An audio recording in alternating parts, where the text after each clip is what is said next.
the state of equal opportunities in England, and possibly in many other European countries, in, let's say it, predominantly white countries, the state of equal opportunities is appalling.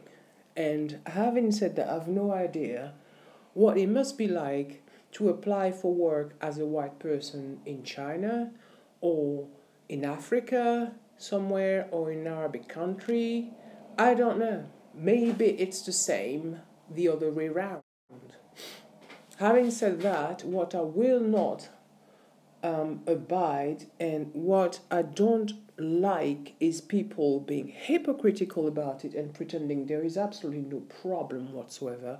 And if you complain about racism, that means you're obsessed with it. Yes, I'll get up every morning and I think about racism instead of doing business plans, instead of doing funding applications. I just mope around about racism. That is my job. That is how my living room was full of paperwork, which is now in storage, by the way. Thanks a lot for giving me the jobs and the opportunities when I needed them. And you have now a destitute, homeless prick because it didn't want to do the work. What work? That's right, cleaning, waitressing, shop work. Hang on, I've done that. I've done that for 6 years, 7 years, and I got fed up with it, fed up with walking to Cafe Rouge 4 hours a day and back if I had to do waitressing and to have loads of crap going on at work. I had all the waitressing experience and walking to waitress job experience I needed. It's not going to do anything massive in business for me. Languages, social media, business skills, business training, certificates, admin work experience, admin skills, arts admin experiences, and all the optional ticks, the customer service experience, get an admin job. Are you kidding me? All right, maybe it's changed now, but when I applied for an admin job, it was hell.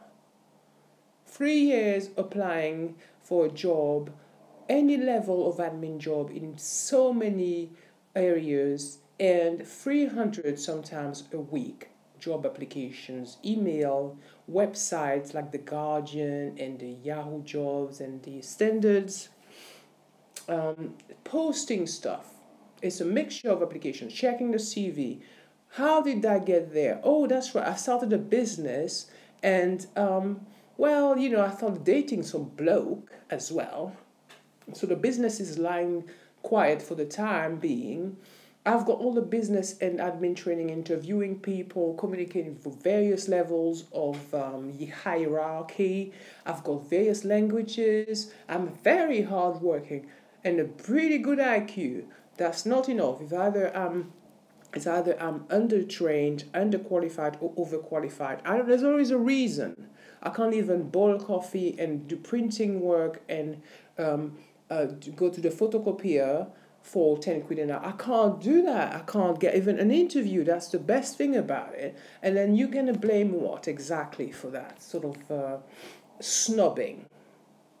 You're going to blame me for not making the right choices, for not having a right CV. You're going to blame all the advisors who told me to do stuff with my CV. What are you going to do about that? I blame racism. Okay? And I've weighed the pros and the cons for years. And I'm in a dump right now, and I have no doubt in my mind, racism. I got 2 interviews in those 3 years, hundreds of thousands of jobs, applications. 2 interviews, 1 African guy and 1 Indian guy. And I was late for the African guy, and the Indian guy, he decided maybe I didn't want to do this job forever, and he didn't want me. Where were the other ones giving me even an interview? The competition, it wasn't even recession. Competition, that's not an excuse for all the jobs I applied for. So, equal opportunities, a big, fat, hairy ass. Don't believe that lie. And now they have these policies. They don't give you help if you're a member of the EU.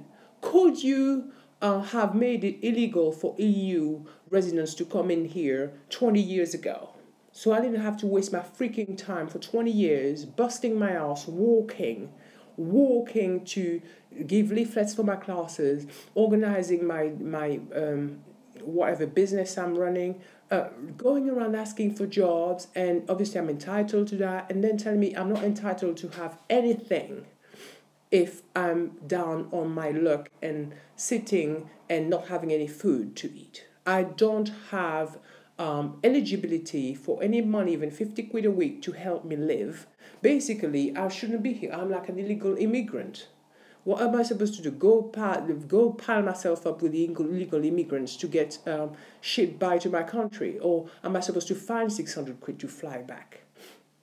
This is fucked up. This is fucked up. This is Britain, and 20 years down the line, oh, I should have had maybe a British passport. After 5 years, you can have a British passport. I don't want a British passport. I'm French. I don't think there's anybody, French or Italian, who want a British passport unless they got a huge contract in England, and they, I don't know, they married somebody English, or even then they don't need to have British nationality. Or they fell in love with a British person. I don't know. They fell in love with England, or they have this massive interest in England. Who wants a British passport if they come from Italy or France? I'm not being demeaning, but if you're from Romania, you might want that. If you're from Nigeria, you might want that because there's better interest here. But I'm French, and by the way, British people, 30,000 of them unemployed around around Europe. And around the EU, there are 30,000 unemployed British people asking for an employment benefit, and they get a great deal in other places like France, where I come from. And what am I doing here? I love the language. I come to England and I think this is great. This is great for fashion. This is great for all kind of show stuff and for show business and all that stuff, and business trading and all that. This is the right place for me. I'm stuck, having done all the stuff I had to do, and beyond. I'm beyond and beyond and beyond work. Bleeding, completely sweating, walking in the snow to organize things, doing things for hours. And now, oh, by the way, you're not entitled. So basically, I'm a second-class citizen, or I'm not really supposed to be here. What am I supposed to do if I have no food? I'm supposed to go back off to where I come from. That's the message. And they couldn't think of making a difference between people who just turned up here and claim benefits. Between that and people who've been here for 20 years and who worked here and who messed around making a living as a freaking Virgin Trains waitress, people who've done cleaning jobs, people who contributed to the economy and the wealth, the good functioning of the society. You can't have people comparing this kind of person been working their arse off for 20 years and then people who just turned up, don't speak English, and just want a house and benefits because they got kids and they get housing. Once they're here legally, they get housing.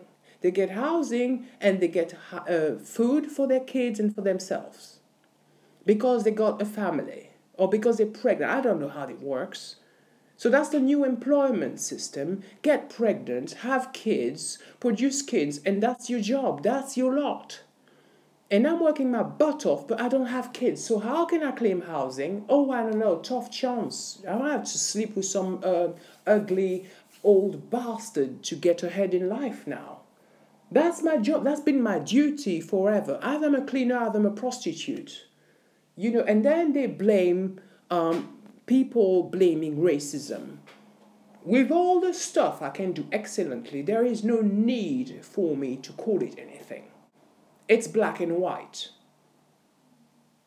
It's called discrimination. You don't put people in an ugly ghetto where they can't progress, they can't even settle down and have a normal life. And they have to fight off gangs or fight off people who don't want to study in the library, complete ignorant, bloody idiots turning up and wanting to bloody try and kill you because you say, can you keep quiet in the library? You can't have a library where, this is your nearest library.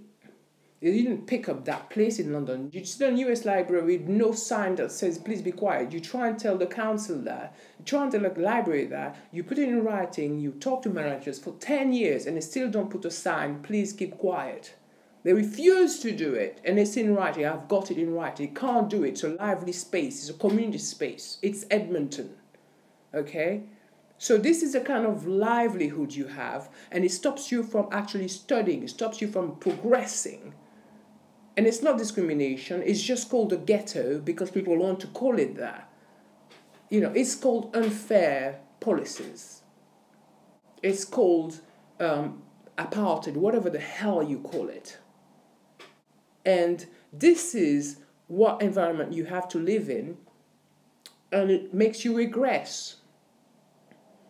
Somebody explain to me how I'm in this situation because I've killed myself working in England for 20 years. And now I'm not entitled to help when I need it. It's fucked up.